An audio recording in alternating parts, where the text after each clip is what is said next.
Good evening, everybody. Thank you so much for being here tonight.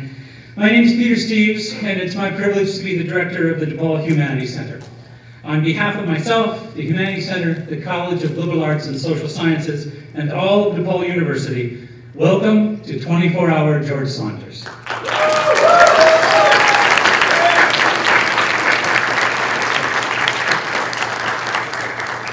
So we're gathered together for this next day for two purposes that are wonderfully in sync with each other. We're here to think about the future of the humanities and arts in higher education, and we're here to celebrate George Saunders for all the amazing work he's already given us and all that's still to come. As we make our way toward the final hour of our time together, during which George will be delivering his lecture, we will see, carried on waves of thousands and thousands of words George has so brilliantly strung together and which will be spoken aloud communally in this room, the power of art to build a world of its own and change the world we all share. We'll see, that is, what a commitment to the arts and humanities can make real. I'm going to keep my introductory remarks here quite brief because I'll have more to say about George and about our time together tomorrow evening around 7 p.m. If you don't plan to stay with us until then, I hope at least that you'll be back by that time tomorrow. In fact, plan to be back as early as you can so you don't miss out on some of the amazing readers and our surprise guest reader scheduled for 6 p.m. and then George's lecture at 7. I'll be here throughout all 24 hours, and I hope that some intrepid souls plan to keep the watch with us, because all of our readers are truly amazing, and I'm in their debt for agreeing to take part in this sight-seeing material, sight-reading material that they have not had time to prepare beforehand. They don't know necessarily what they're going to be reading, all in the service of creating a community of thinkers, listeners, and fans. So, although I'll have more to say about George and the meaning of all this tomorrow evening, I want at the very start to make it clear just how honored we are to have him here, and how grateful I am to all of those who helped make this event possible at DePaul, including Chuck Suchar, the Dean Emeritus of DePaul's College of Liberal Arts and Social Sciences, Lucy Reinhardt, the current interim dean of the college, the entire staff and associate deans in the office of the dean of the college, and the staff at the Humanities Center as well, especially Anna von Klissel, the center's associate director. So just a quick word about how the next 24 hours will unfold. You have the lineup in your program, and we're going to follow it closely. Each hour, a new reader will take to the stage, picking up where the last reader left off. When it seems appropriate, perhaps every few hours, we'll have a quick 5-minute break between readers near the top of the hour, just to allow folks to stretch, use the facilities, maybe grab some fresh air. But in general, we're going straight through, reading nonstop, finishing every story and every book that George has published, and perhaps some of his magazine and other work as well, depending on the time we end up having. For most of our presenters, I'll only offer a brief introduction, the point being to get to the reading of George's books. One of the very few exceptions to that rule will actually be our first reader, the man who'll be taking the stage in just a moment. We'll also be letting our first reader finish the whole of the story that he's reading, but after that, we'll just be stopping at the top of every hour and handing off the book to the next person. In a few hours, the building we're in right now will shut down for the night, but the eastern doors that are along Kenmore Avenue in the foyer will be open all night for you to come and go until the building opens up again in the morning as a whole. We'll have plenty of security here at all hours and staff on hand at the reception desk outside in case you have any questions at all. Should you need coffee, the Dunkin' Donuts under the L stop is open. And if you need to make a conversation, have a conversation, make a phone call, something like that, we just ask you to step outside or at least out into the lounge. So when all this is over, highlights of the marathon, including George's keynote speech, will be available on the DePaul Humanities YouTube channel. And should you be on Twitter and wish to live tweet our event, we're using the hashtag 24HRSaunders. That's what the kids are into these days, right? The tweeting, the MTV, and hoop and stick. Regardless, we're just glad that you're here. I hope you'll stay with us for as long as you can, and that you'll join us tomorrow if you must leave at some point. So, to the celebration at hand, and we are truly kicking things off in style. Jeff Tweedy is a musician, a songwriter, a record producer, and a record. There we go, sorry. Push the wrong button. A musician, a songwriter, and a record producer. He's best known for his work in Uncle Tupelo, and of course, one of the greatest bands ever, Chicago-based or otherwise, WIlco.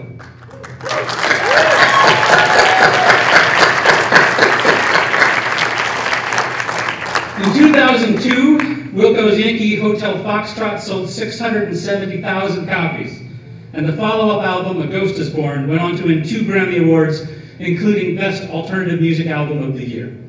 In 2013, Jeff began writing and recording songs for a solo project that became a family project when his son Spencer started playing drums on the sessions, and we're really pleased to have Spencer with us here tonight as well.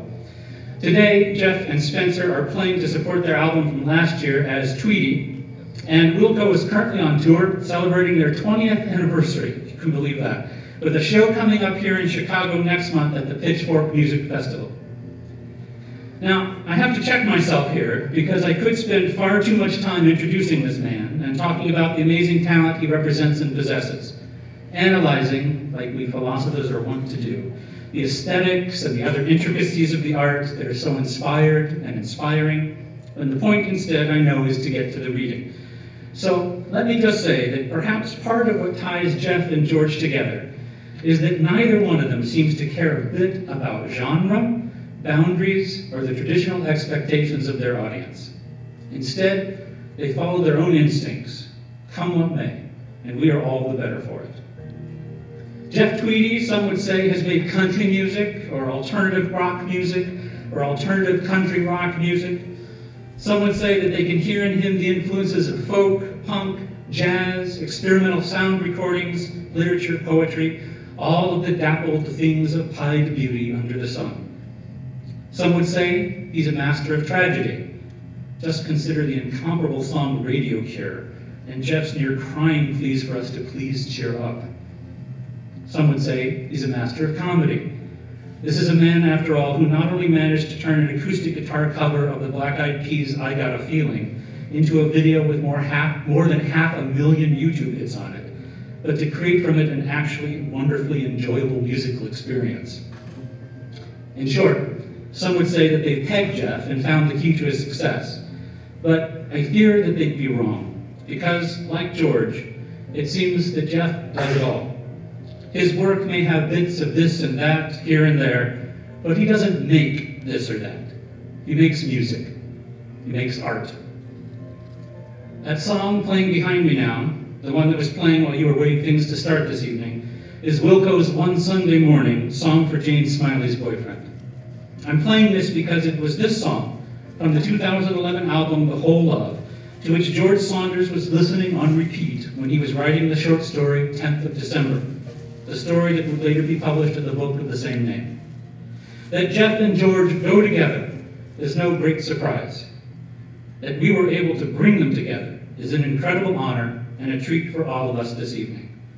With many thanks to him for taking time to visit us here and begin our 24-hour marathon, reading the short story that his own work helped to inspire, ladies and gentlemen, it's my distinct pleasure to introduce to you Mr. Jeff Tweedy.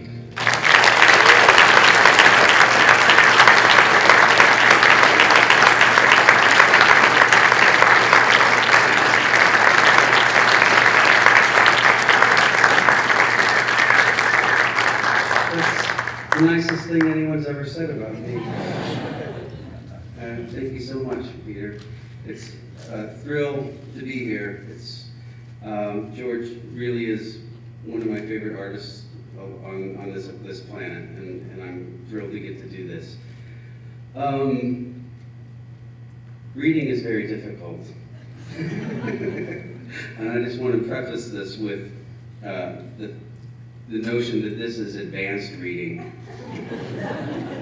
And that this is a story about a man, if you're not familiar, who is contemplating freezing to death on purpose in the woods to spare his family some suffering. And it's told from two different perspectives. And there is another thing I wanted to note, is that that character is still dealing with some effects of an illness that caused him to lose the word he's looking for. and it's written that way, and I can't guarantee that it's always written that way, but when you hear me say a word and then stop and say another word that clarifies what that word is, it's probably written that way. I can't guarantee that. 10th of December. The pale boy with unfortunate Prince Valiant bangs and cub-like mannerisms hulked to the mudroom closet and requisitioned Dad's white coat, then requisitioned the boots he'd spray-painted white. Painting the pellet gun white had been a no. That was a gift from Aunt Chloe. Every time she came over, he had to haul it out so she could make a big stink about the wood grain. Today's assignation, walk to pond, ascertain beaver dam. Likely he would be detained by that species that lived amongst the old rock wall. They were small, but upon emerging, assumed certain proportions and gave chase. This was just their methodology. His aplomb threw them loops, he knew that, and reveled in it. He would turn, level the pellet gun, intone, "Are you aware of the usage of this human implement?" Blam! They were netherworlders, or nethers. They had a strange bond with him. Sometimes for whole days he would just nurse their wounds. Occasionally, for a joke, he would shoot one in the butt as it fled, who henceforth would limp for the rest of its days, which could be as long as an additional 9 million years. Safe inside the rock wall, the shot one would go, "Guys, look at my butt." As a group, all would look at Zeeman's butt, exchanging sullen glances of, "Zeeman shall indeed be limping for the next 9 million years, poor bloke." That's my best. Because yes, nethers tended to talk like that guy in Mary Poppins, which naturally raised some mysteries as to their ultimate origin here on Earth. Detaining him was problematic for the nethers. He was wily, plus could not fit through the rock wall opening. When they tied him up and went inside to brew their special miniaturizing potion, wham! He would snap their antiquated rope with a move from his self-invented martial arts system, Toi Foi, aka Deadly Forearms, and place at their doorway an implacable rock of suffocation, trapping them inside. Later, imagining them in their death throes, taking pity on them, he would come back, move the rock. "Blimey," one of them might say from withal. "Thanks, Governor.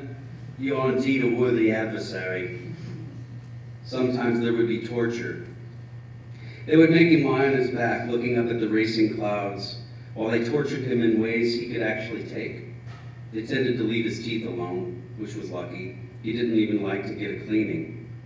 They were dunderheads in that manner. They never messed with his peen and never messed with his fingernails. He'd just abide there, infuriating them with his snow angels. Sometimes believing it their coup de grace, not realizing he'd heard this since time immemorial from certain in-school cretins, they'd go, "Wow, we didn't even know Robin could be a boy's name," and chortle their nether laughs. Today he had a feeling that the nethers might kidnap Suzanne Bledsoe, the new girl in homeroom. She was from Montreal. He just loved the way she talked. So apparently did the nethers, who planned to use her to repopulate their depleted numbers and bake various things that they did not know how to bake. "All suited up now, NASA." Turning awkwardly to go out the door. "Affirmative. We have your coordinates. Be careful out there, Robin." "Whoa, dang, cold." Duck thermometer at 10, read 10, and that was without wind chill. That made it fun. That made it real. The green Nissan was parked where a pool dead-ended into the soccer field. Hopefully the owner was not some perv he would have to outwit, or a nether in the human guise. Bright, bright, blue and cold. Crunch went the snow as he crossed the soccer field. Why did cold such as this give a running guy a headache? Likely it was due to prominent wind speed velocity. The path into the woods was as wide as one human. It seemed the nether had indeed kidnapped Suzanne Bledsoe. Damn him and his ilk. Judging by the single set of tracks, the nether appeared to be carrying her. Foul cad. He better not be touching Suzanne inappropriately while carrying her. If so, Suzanne would no doubt be resisting with untamable fury. This was concerning. This was very concerning. When he caught up to them, he would say, "Look, Suzanne, I know you don't know my name, having misaddressed me as Roger that time you asked me to scoot over. But nevertheless, I must confess, I feel there is something to us. Something to us. Do you feel the same?" Suzanne had the most amazing brown eyes. They were wet now with fear and sudden reality. "Stop talking to her, mate," Nether said. "I won't," he said. "And Suzanne, even if you don't feel there is something to us, rest assured I will still slay this fellow and return you home. Where do you live again? Over in El Cerro, by the water tower? Those are some nice houses back there." "Yes," Suzanne said. "We also have a pool. You should come over this summer. It's cool if you swim in your shirt, with your shirt on. And also, yes, to there being something to us. You are by far the most insightful boy in our class. Even when I take into consideration the boys I knew in Montreal, I am just like, no one can compare." "Well, that's nice to hear," he said. "Thank you for saying that. I know I'm not the thinnest." "The thing about girls," Suzanne said, "is we are more content-driven." "Will you two stop already?" the Nether said. "Because now it's time for your deaths." "Well, now is certainly the time for somebody's death," Robin said. "The twerpy thing was, you never really got to save anyone. Last summer there'd been a dying raccoon out here. He thought of lugging it home so Mom could call the vet, but up close it was too scary. Raccoons being actually bigger than they appear in cartoons. And this one looked like a potential biter, so he ran home to get it some water at least. Upon his return, he saw where the raccoon had done some apparent last-minute thrashing. That was sad. He didn't do well with sad. There had perchance been some pre-weeping by him in the woods.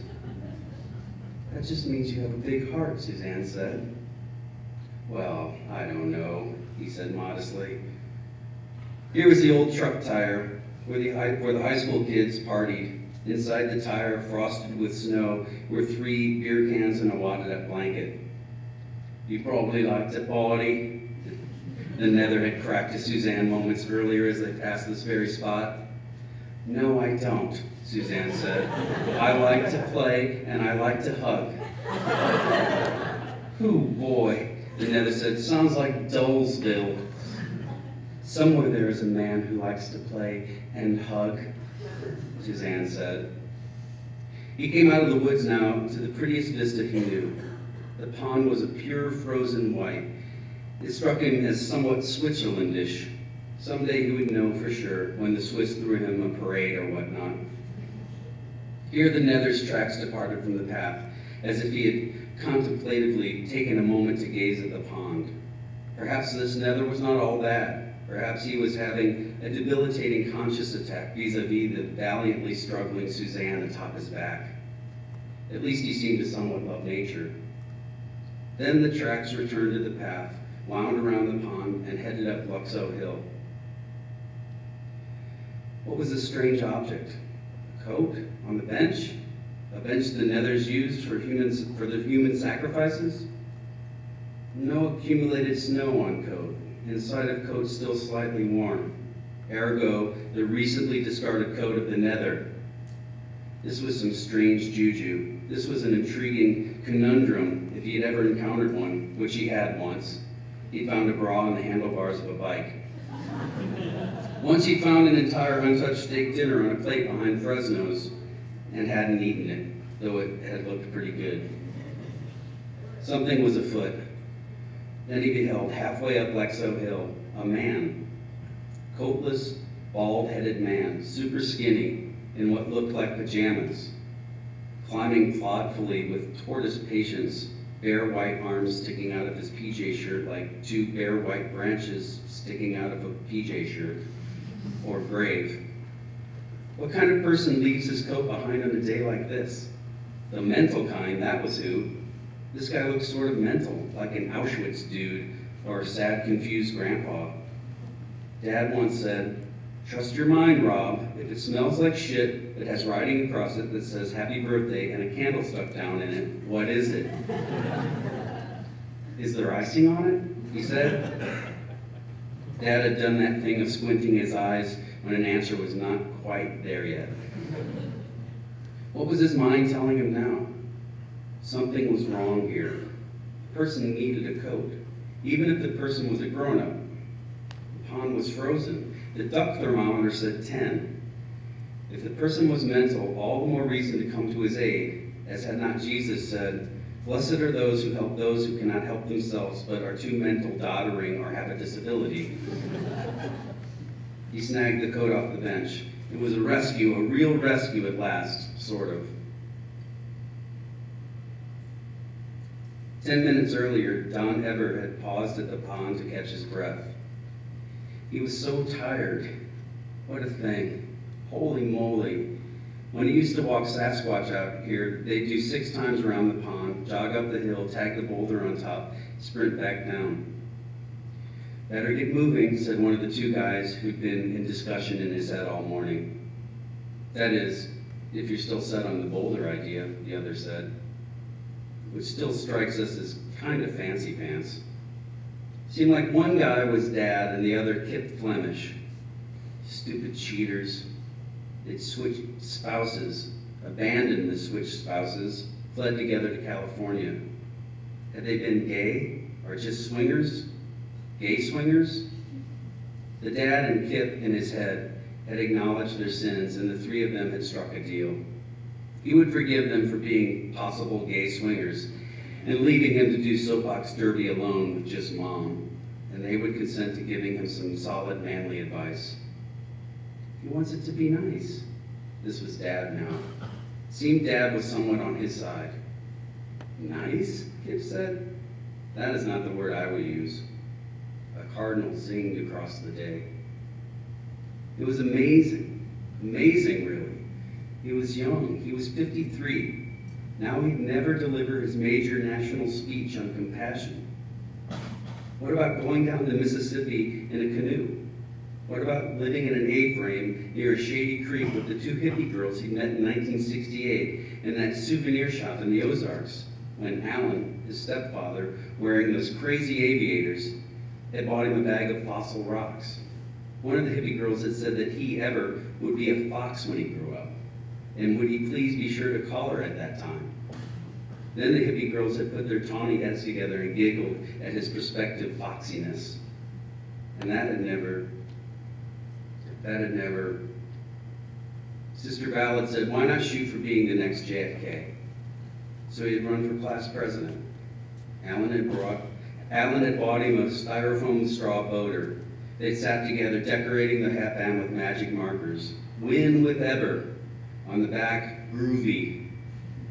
Alan had helped him record a tape of a little speech. Alan had taken the tape somewhere and come back with 30 copies to pass around. Your message is good, Alan had said, and you are incredibly well spoken. You can do this thing. And he'd done it. He'd won. Alan had thrown him a victory party, a pizza party. All the kids had come. Oh, Alan, kindest man ever. Had taken him swimming, had taken him to decoupage, had combed out his hair so patiently that time he came home with lice. Never a harsh, etc., etc. Not so once the suffering began. God damn it. More and more his words askew. More and more his words were not what he would hoped. Hope.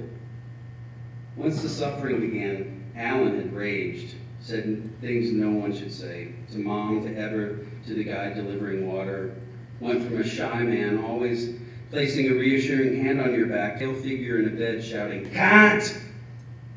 Except when, with some weird New England accent, so it came out, "Can't!" The first time Alan had shouted, "Can't!" there followed a funny moment during which he and Mom looked at each other to see which of them was being called "can't." But then Alan amended for clarity, "Can'ts!" So it was clear he meant both of them. What a relief. They cracked up. Geez, how long had he been standing there, here? Daylight was wasting. I honestly don't know what to do, but he made it so simple. Took it all on himself. So what else is new? Exactly. This was Jody and Tommy now. Hi, kids. Big day today. I mean, sure, it would have been nice to have a chance to say a proper goodbye, but at what cost? Exactly. And see, he knew that. He was a father. That's what a father does. Eases the burdens of those he loves. Saves the ones he loves from painful last images that might endure for a lifetime. Soon Alan had become that, and no one was going to fault anybody for avoiding that. Sometimes he and Mom would huddle in the kitchen, rather than risk incurring the wrath of that. Even that understood the deal. You trot in a glass of water, set it down, say very politely, "Anything else, Alan?" And you'd see that, thinking, all these years I was so good to you people, and now I am merely that. Sometimes the gentle Alan would be inside there too, indicating with his eyes, "Look, go away, please, go away. I'm trying so hard not to call you can't." Rail thin, ribs sticking out, catheter taped to dick, waft of shit smell. You are not Alan, and Alan is not you, so Molly had said. As for Dr. Spivey, he wouldn't say. He couldn't say. Was busy drawing a daisy on a post-it, then finally said, "Well, honestly, as these things grow, they can tend to do weird things, but it doesn't necessarily have to be terrible. Had one guy, just always craved him a Sprite." And ever had thought, did you, dear doctor/savior/lifeline, just say, craved him a Sprite? That's how they got you. You thought, maybe I'll just crave me a Sprite. Next thing you knew, you were that, shouting, "Can't!" Shitting your bed, swatting at the people who were scrambling to clean you. No, sir, no sirree, Bob. Wednesday, he'd fallen out of the med bed again. There on the floor in the dark, it had come to him. I could spare them. Spare us or spare you? Get thee behind me. Get thee behind me, sweetie. A breeze sent down a sequence of linear snow puffs from somewhere above. Beautiful. Why were we made just so, to find so many things that happened every day pretty? He took off his coat. Good Christ. He took off his hat and gloves, stuffed the hat and gloves in the sleeve of the coat, left the coat on the bench. This way they'd know. They'd find the car, walk up the path, find the coat. It was a miracle that he'd gotten this far. Well, he'd always been strong. Once he'd run a half marathon with a broken foot. After his vasectomy, he'd clean the garage, no problem. He waited in the med bed for Molly to go off to the pharmacy. That was the toughest part, just calling out a normal goodbye. His mind veered toward her now, and he jerked it back with a prayer. Let me pull this off. Lord, let me not fuck it up. Let me bring no dishonor. Let me do it clean. Let me do it clean. Cleanly. Estimated time of overtaking the nether, handing in his coat, approximately 9 minutes. 6 minutes to follow the path around the pond, an additional 3 minutes to fly up the hillside like a delivering wraith or mercy angel, bearing the simple gift of a coat. That is just an estimate, NASA. I've pretty much made that up. We know that, Robin. We know you very well by now, how irreverent you work.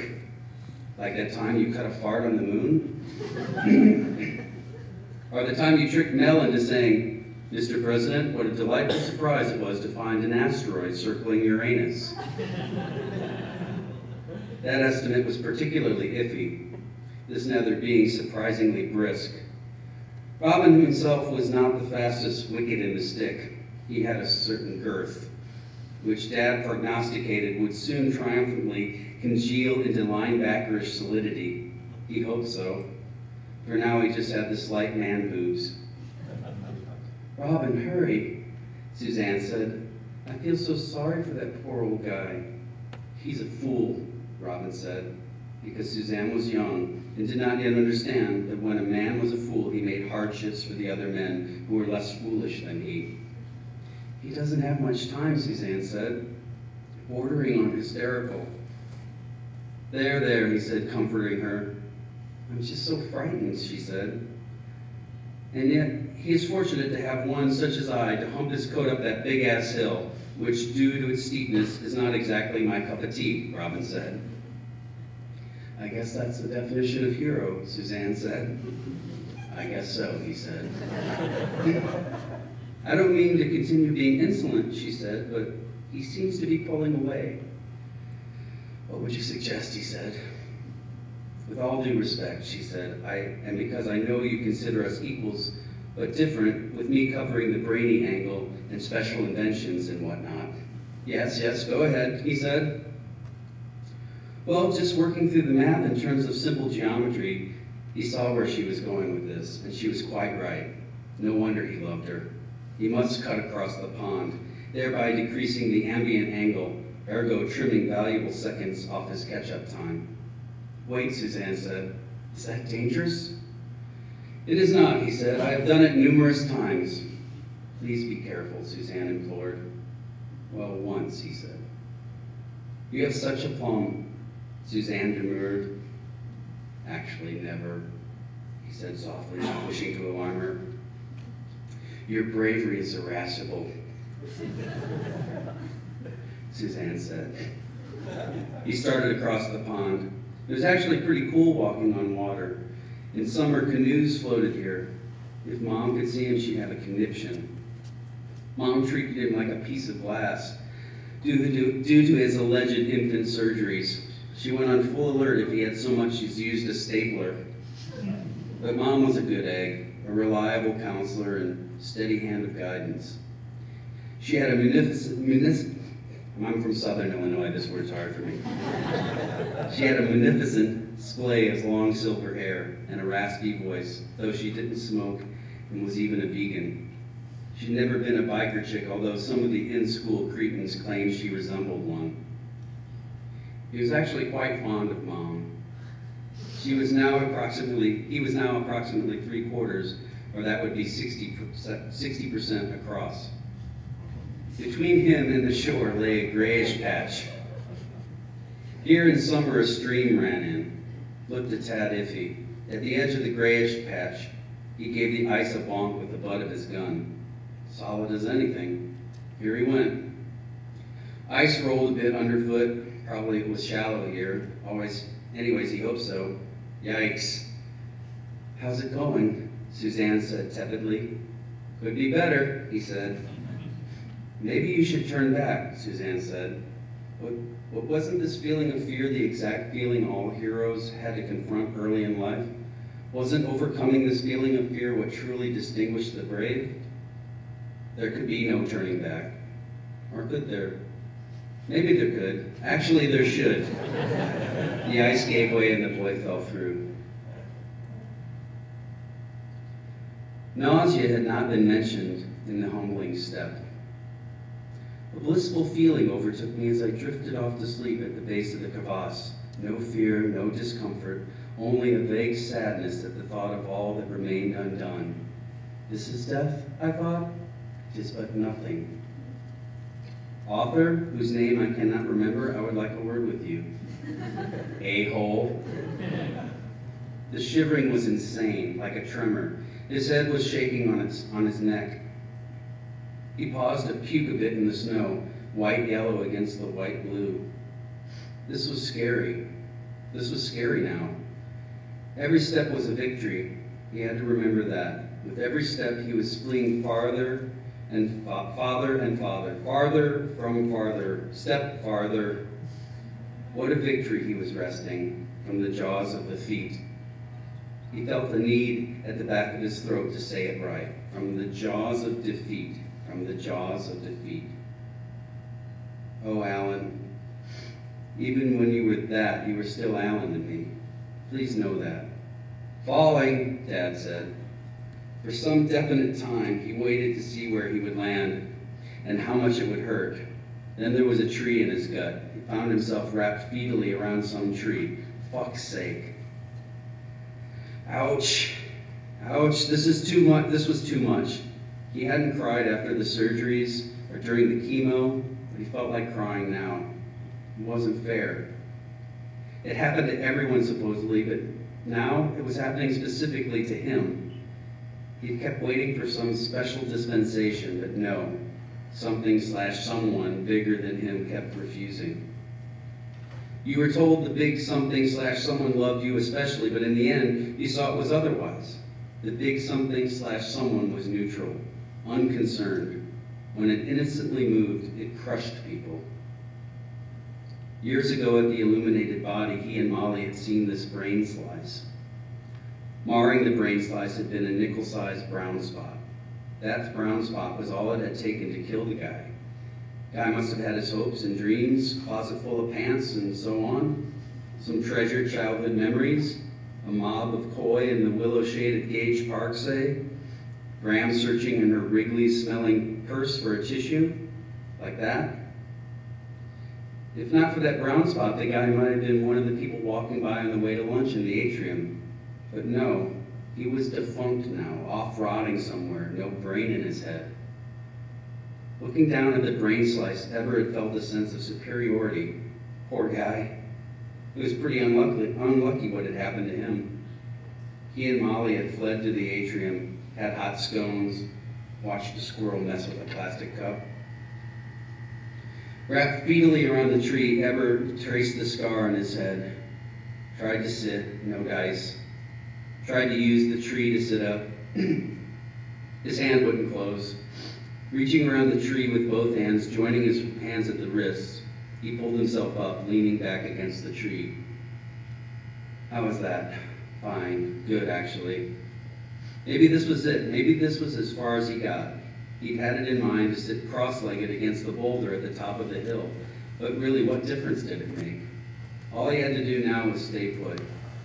Stay put by forced thinking the same thoughts he'd used to propel himself out of the med bed and into the car and across the soccer field and through the woods. Molly, Tommy, Jody huddling in the kitchen filled with pity/loathing.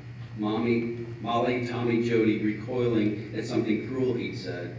Tommy hefting his thin torso up in his arms so that Molly, Jody could get under there with a wash. Then it would be done. He would have preempted all future debasement. All his fears about the coming months would be moot. This was it, was it? Not yet. Soon though. Oh, an hour, 40 minutes. Was he really doing this? Really? He was? Was he? Would he be able to make it back to the car even if he changed his mind? He thought not. Here he was. He was here. This incredible opportunity to end things with dignity was right in his hands. All he had to do was stay put. I will fight no more forever. Concentrate on the beauty of the pond, the beauty of the woods, the beauty you are returning to, the beauty that is everywhere as far as you can. Oh, for shit's sake. Oh, for crying out loud. Some kid was on the pond. Chubby kid in white, with a gun, carrying Ever's coat. You little fart, put that coat down. Get your ass home, mind your own. Damn it. Kid tapped the ice with the butt of his gun. You wouldn't want some kid finding you. That could scar a kid. Although kids found freaky things all the time. Once he found a naked photo of Dad and Mrs. Flemish. That had been freaky. Of course, not as freaky as a grimacing, cross-legged kid was swimming. Swimming was not allowed. That was clearly posted. No swimming. Kid was a bad swimmer. Real thrash fest down there. Kid was creating with his thrashing a rapidly expanding black pool, which with each thrash, the kid incrementally expanded the boundary of the black. He was on his way down before he knew he'd started. Kid in the pond, ran repetitively through his head as he minced. Progress was tree to tree, standing there panting. Standing there panting, you got to know a tree well. This one had 3 knots, eye, nose. This started out as one tree and became 2. Suddenly he was not purely the dying guy, who woke nights in the med bed thinking, make this not true, make this not true. But again, partly, the guy who used to put bananas in the freezer and crack them on the counter and pour chocolate over the broken chunks. The guy who once stood outside a classroom window in a rainstorm to see how Jody was faring with that little redheaded shit who wouldn't give her a chance at the book table. The guy who used to hand paint bird feeders in college and sell them on weekends in Boulder, wearing a jester hat and doing a little juggling routine. He started to fall again. He caught himself, froze in a hunched over position, hurtled forward, fell flat on his face, chucked his chin on a root. He had to laugh. He almost had to laugh. He got up, got doggedly up, his right hand presented as a bloody glove. Tough nuts, too bad. Once in football, a tooth had come out. Later in the half, Eddie Blandick had found it. He'd taken it from Eddie, flung it away. That had also been him. Here was the switch bank. It wasn't far enough. Switchback. What to do? When he got there, get kid out of the pond, get kid moving, force walk kid through woods, across soccer field to one of the houses on Pool. If nobody home, pile kid into Nissan, crank up heater, drive to Our Lady of Sorrows, urgent care, fastest route to urgent care, 50 yards to the trailhead, 20 yards to the trailhead. Thank you, God, for my strength. In the pond, he was all animal thought, no words, no self, blind panic. He resolved to really try. He grabbed for the edge broke away. Down he went. He hit mud and pushed up. He grabbed for the edge broke away, down he went. It seemed like it should be easy getting out, but he just couldn't do it. It was like at the carnival. It should be easy to knock 3 sawdust dogs off a ledge. It was easy, it just wasn't easy with the amount of balls they gave you. He wanted the shore. He knew that was the right place for him, but the pond kept saying no. Then it said maybe. The ice edge broke again, but breaking it, he pulled himself infinitesimally toward shore, so that when he went down, his feet found mud sooner. The bank was sloped. Suddenly there was hope. He went nuts. He went total spaz. Then he was out, water streaming off him, a piece of ice like a tiny pane of glass in the cuff of his coat. Trapezoidal, he thought. In his mind, the pond was not finite, circular and behind him, but infinite and all around. He felt he better lie still, or whatever had just tried to kill him would try again. What had tried to kill him was not just in the pond, but out here too, in every natural thing. And there was no him, no Suzanne, no mom, no nothing, just the sound of some kid crying like a terrified baby. Eber hobbled out of the woods and found no kid, just black water and a green coat, his former coat, out there on the ice. The water was calming already. Oh shit. Your fault. Kid was only out there because of down on the beach near an overturned boat was some ignoramus lying face down on the job, lying down on the job. Must have been lying there even as that poor kid, wait, rewind, it was the kid. Oh, thank Christ. Face down like a corpse in a Brady photo, legs still in the pond, like he'd lost steam crawling out. Kid was soaked through, the white coat gone gray with wet. Ever dragged the kid out. It took 4 distinct pulls. He didn't have the strength to flip him over, but turning the head at least got the mouth out of the snow. Kid was in trouble, soaking wet, 10 degrees, doom. Ever went down on one knee and told the kid in a grave fatherly way that he had to get up, had to get moving, or he could lose his legs. He could die. Kid looked at Ever, blinked, stayed where he was. He grabbed the kid by the coat, rolled him over roughly, sat him up. The kid's shivers made his shivers look like nothing. The kid seemed to be holding a jackhammer. He had to get the kid warmed up. How to do it? Hug him, lie on top of him. That would be like popsicle on popsicle. Ever remembered his coat out on the ice at the edge of the black water. Find a branch. No branches anywhere. Where the heck was a good fallen branch when you, all right. We'll do it without a branch. He walked 50 feet down shore, stepped onto the pond, walked a wide loop on the solid stuff, turned ashore, started toward the black water. His knees were shaking. Why? He was afraid he might fall in? Ha! Dope! Poser! The coat was 15 feet away. His legs were in revolt. His legs were revolting. Doctor, my legs are revolting. You're telling me.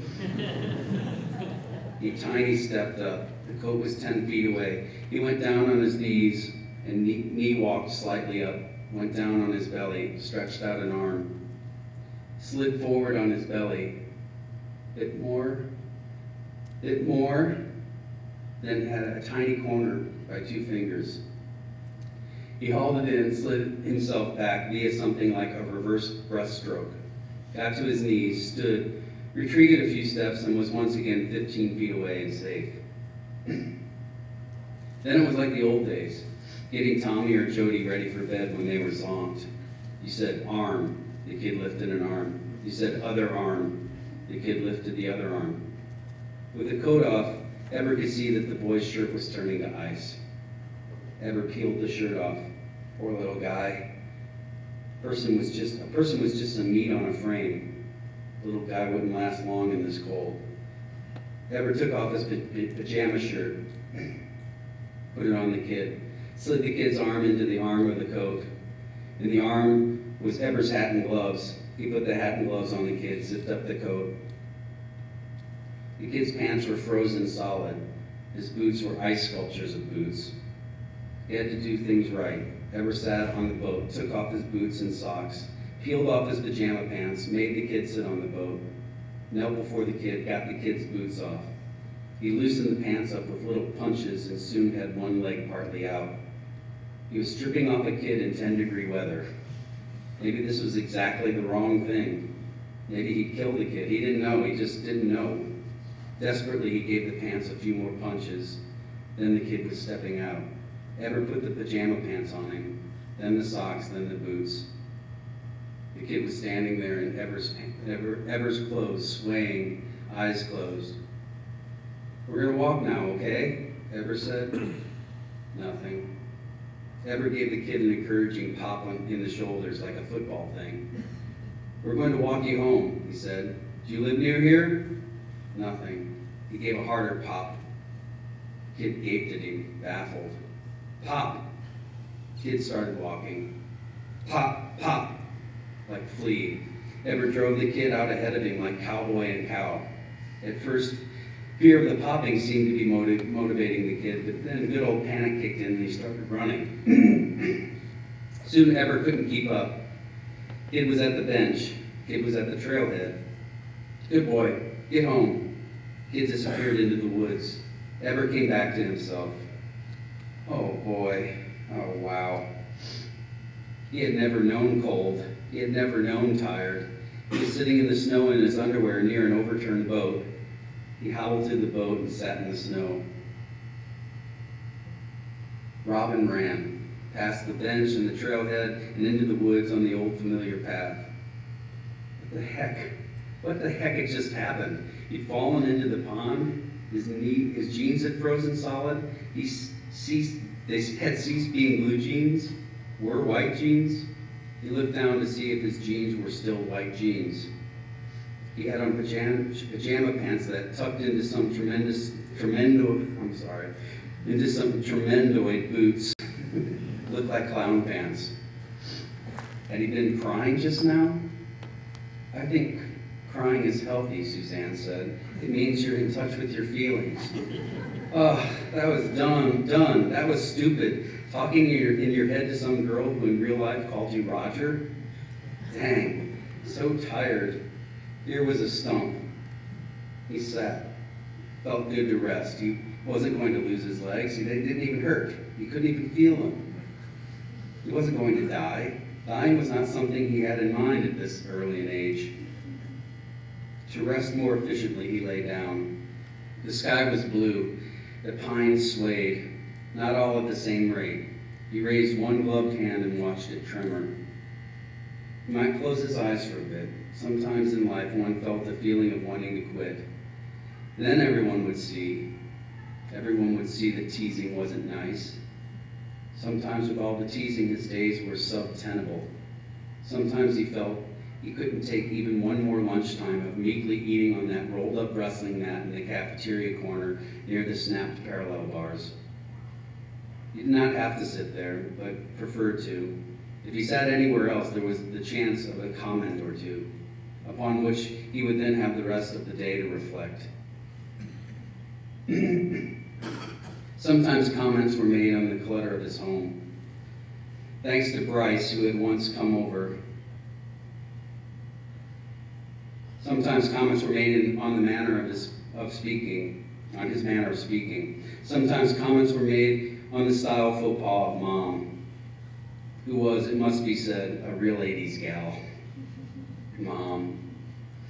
He did not like it when they teased about Mom.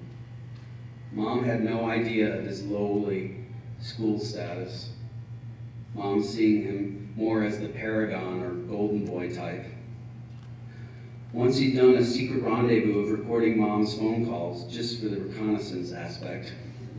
Mostly they were dull, mundane, not about him at all, except for this one with her friend Liz. I never dreamed I could love someone so much, Mom had said. I just worry I might not be able to live up to him, you know?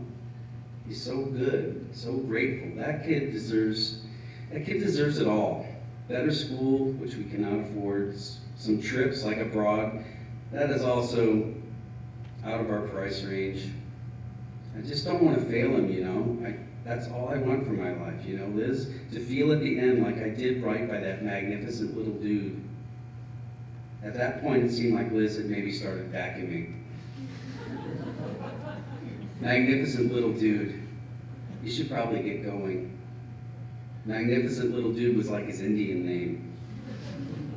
He got to his feet and, gathering his massive amount of clothes up like some sort of encumbering royal train, started toward home. Here was the truck tire. Here the place where the trail briefly widened. Here the place where the trees crossed overhead like reaching for one another. Weave ceiling, Mom called it. Here was the soccer field. Across the field his house sat like a big sweet animal. It was amazing. He'd made it. He'd fallen into the pond and lived to tell the tale.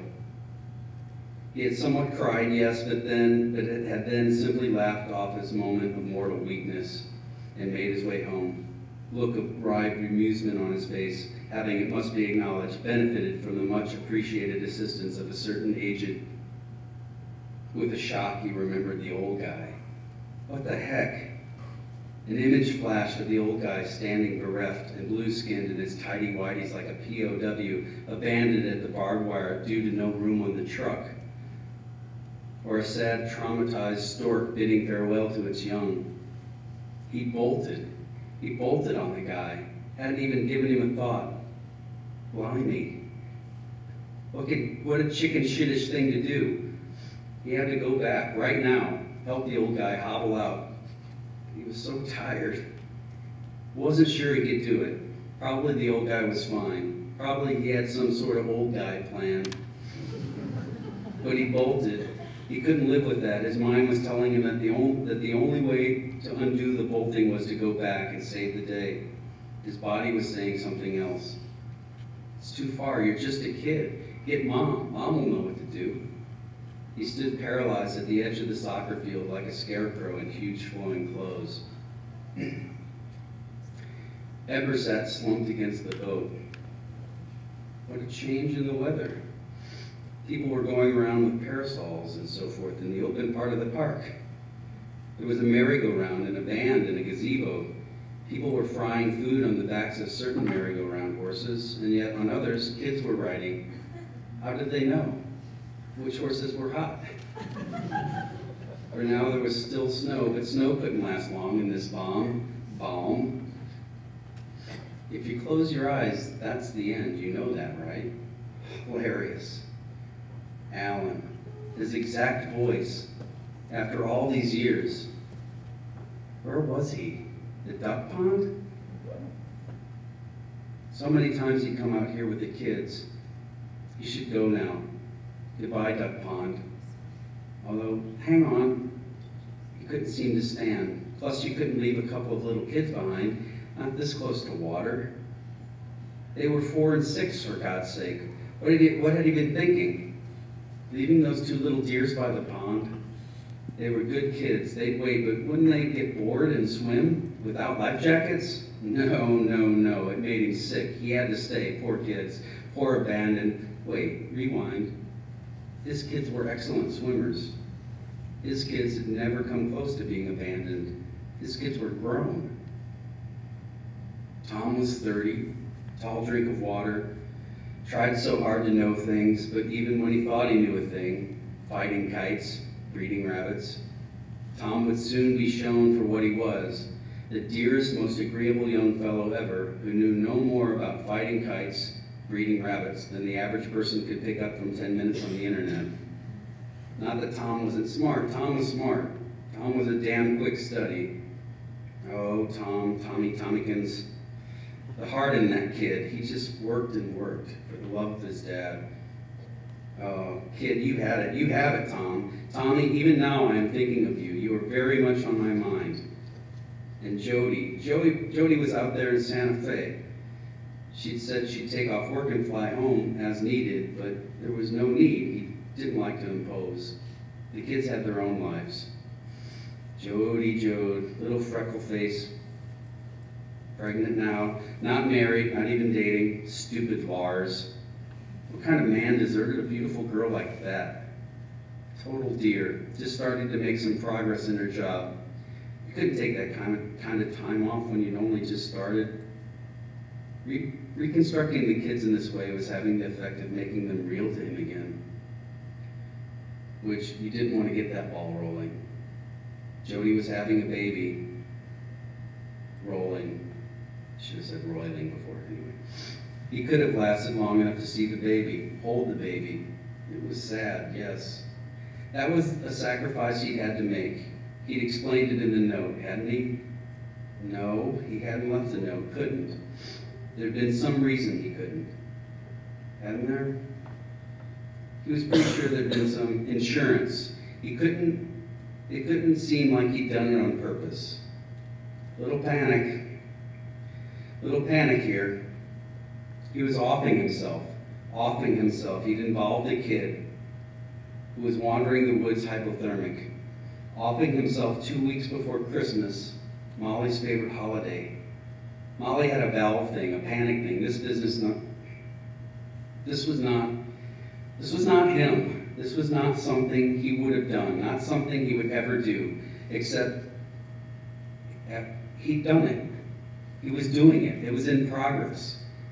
If he didn't get moving, it would be accomplished. It would be done. This very day you will be with me in the kingdom of... He had to fight. He couldn't seem to keep his eyes open. He tried to send some last thoughts to Molly. Sweetie, forgive me. Biggest fuck up ever. Forget this part. Forget I ended thisly. You know me. You know I didn't mean this. He was at his house. He wasn't at his house. He knew that, but could see every detail. Here was the empty med bed, the studio portrait of him, Molly, Tommy, Jody, posed around that fake rodeo fence. Here was the little bedside table, his meds in the pillbox. The belly rang to call Molly. What a thing. What a cruel thing. Suddenly he saw it clearly how cruel it was, and selfish. Oh, God. Who was he? The front door swung open. Molly called his name. He'd hide in the sunroom, jump out, surprise her. Somehow, they'd remodeled. Their sunroom was now the sunroom of Mrs. Kendall, his childhood piano teacher. That would be fun for the kids, to take piano lessons in the same room where he... Hello? Said Mrs. Kendall. What she meant was, don't die yet. There are many of us who wish to judge you harshly in the sunroom. Hello? Hello? She shouted. Coming around the pond was a silver-haired woman. All he had to do was call out. He called out. To keep him alive, she started piling on him various things from life. Things smelling of a home, coats, sweaters, a rain of flowers, a hat, socks, sneakers, and with amazing strength had him on his feet and was maneuvering him into a maze of trees, a wonderland of trees, trees hung with ice. He was piled high with clothes. He was like the bed at a party in which they piled the coats. She had all the answers, where to step, when to rest. She was strong as a bull. He was on her hip now like a baby. She had both arms around his waist, lifting him over a root. They walked for hours, seemed like. She sang, cajoled, kissed at him, reminding him with pokes in the forehead, right in his forehead, that her freaking kid was at home, near frozen, so they had to book it. Good God, there was so much to do if he made it. He'd make it. This gal wouldn't let him not make it. He'd have to try to get Molly to see why he'd done it. I was scared, Moll. Maybe Molly would agree not to tell Jody and Tommy.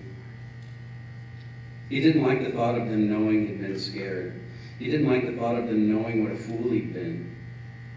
Oh, to hell with that. Tell everyone. He'd done it. He'd been driven to do it. He'd done it, and that was it. That was him. That was part of who he was. No more lies, no more silence. It was going to be a new and different life, if only he... They were crossing the soccer field. Here was the Nissan. His first thought was, get in, drive home.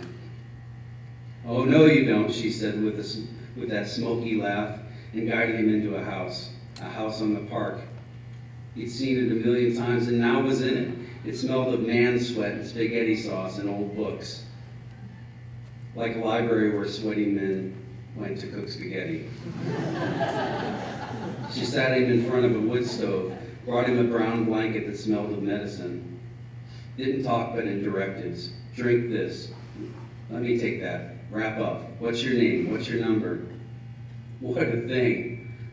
To go from dying in your underwear in the snow to this. Warmth, colors, antlers on the walls, an old-time crank phone like you saw in silent movies. It was something. Every second was something. He hadn't died in his shorts by a pond in the snow. The kid wasn't dead. He killed no one. Ha! Somehow he got it all back. Everything was good now. Everything was... The woman reached down and touched his scar. Oh, wow. Ouch, she said. You didn't do that out there, did you? At this, he remembered that the brown spot was as much in his head as ever. Oh, Lord. There's still all that to go through. Did he still want it? Did he still want to live? Yes. Yes, oh God, yes, please. Because, okay, the thing was, he saw it now, was starting to see it. If some guy at the end fell apart and said or did bad things, or had to be helped to quite a considerable extent, so what? What of it? Why should he not do or say weird things or look strange or disgusting? Why should the shit not run down his legs? Why should those he loved not lift and bend and feed and wipe him when he would gladly do the same for them? He'd been afraid to be lessened by the lifting and bending and feeding and wiping. He was still afraid of that, and yet at the same time now saw that there could still be many, many drops of goodness is how it came to him. Many drops of happy, of good fellowship ahead. And those drops of fellowship were not, had never been, his to withhold. The kid came out of the kitchen, lost in Ever's coat, pajama pants pulling around his feet with the boots now off. He took Ever's bloody hand gently, said he was sorry. Sorry for being such a dope in the woods, sorry for running off. He'd just been out of it, kind of scared and all. Listen, Ever said hoarsely, you did amazing. You did perfect. I'm here. Who did that? There, that was something you could do. The kid maybe felt better now. You gave him the kid that. That was the reason to stay around, wasn't it? Can't console anyone if you're not around. Can't do squat if gone. When Alan was close to the end, Ever had done a presentation at school on the manatee. Got an A from Sister Eustace, who could be quite tough. She was missing 2 fingers on her right hand from a lawnmower incident and sometimes used that hand to scare a kid silent. He hadn't thought of this in years. She put that hand on his shoulder not to scare him, but as a form of praise. That was just terrific. Everyone should take their work as seriously as Donald here. Donald, I hope you'll go home and share this with your parents. He'd gone home and shared it with Mom, who had suggested he share it with Alan, who on that day had been more Alan than that. And Alan, wow, Alan, there was a man. Tears sprang into his eyes as he sat by the wood stove. Alan had said it was great, asked a few questions about the manatee. What did they eat again? Did he think they could effectively communicate with one another? What a trial that must have been in his condition, 40 minutes on the manatee, including a poem Ever had composed, a sonnet on the manatee. He felt so happy to have Alan back. I'll be like him, he thought. I'll try to be like him. The voice in his head was shaky, hollow, unconvinced. Then sirens, and somehow Molly. He heard her in the entryway. Molly, Mom, oh boy. When they were first married, they used to fight, say the most insane things. Afterward, sometimes there would be tears. Tears in bed, and Molly pressing her hot, wet face against his hot, wet face. They were sorry, they were saying with their bodies, they were accepting each other back, and that feeling of being accepted back again and again, of someone's affection for you expanding to encompass whatever new flawed thing had just manifested in you, that was the deepest, dearest thing he'd ever. She came in flustered and apologetic, a touch of anger in her face. He'd embarrassed her. He saw that. He'd embarrassed her by doing something that showed she hadn't sufficiently noticed him needing her. She'd been too busy nursing him to notice how scared he was. She was angry at him for pulling the stunt, and ashamed of herself for feeling angry at him in his hour of need, and was trying to put the shame and anger behind her now so she could do what might be needed. All of this was in her face. He knew her so well. Also concern. Overriding everything else in that lovely face was concern. She came to him now, stumbling a bit on a swell in the floor of this stranger's house.